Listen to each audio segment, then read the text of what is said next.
Hi guys! Welcome back to my channel. Ang gagawin po natin ngayong araw ay Chicharong Bulaklak! So don't forget to like, share, and subscribe to my channel. Thank you!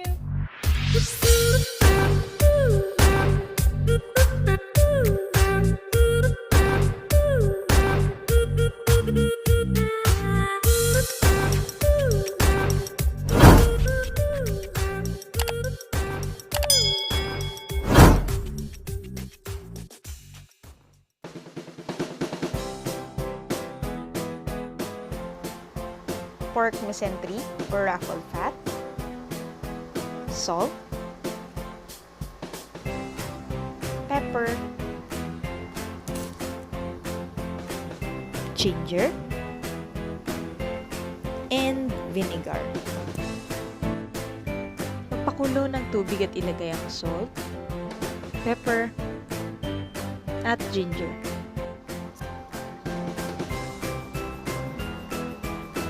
Haluin natin hanggang sa umikot ang tubig.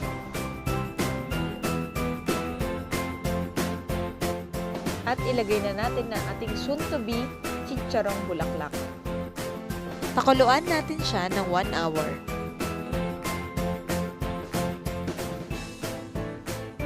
After 2 minutes, nilagay ko na ang suka. Sabi nga ni Regine Velasquez, babalik ka. Ayan, promising ang ating chicharong bulaklak. Kaya hanguin na natin.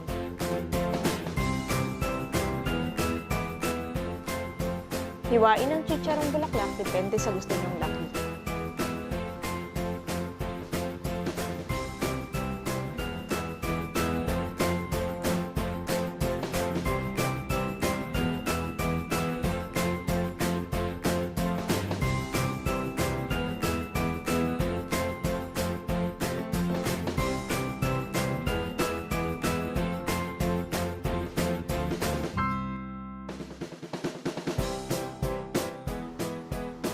Painitin ang kawali at ilagay ang mantika.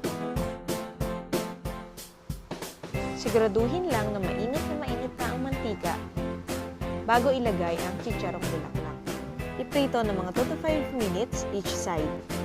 Sa part na to, ihanda nyo na ang mga face shield nyo para sa talsik ng mga mantika. Ngayon, baliktarin na natin ang chicharong bulaklak.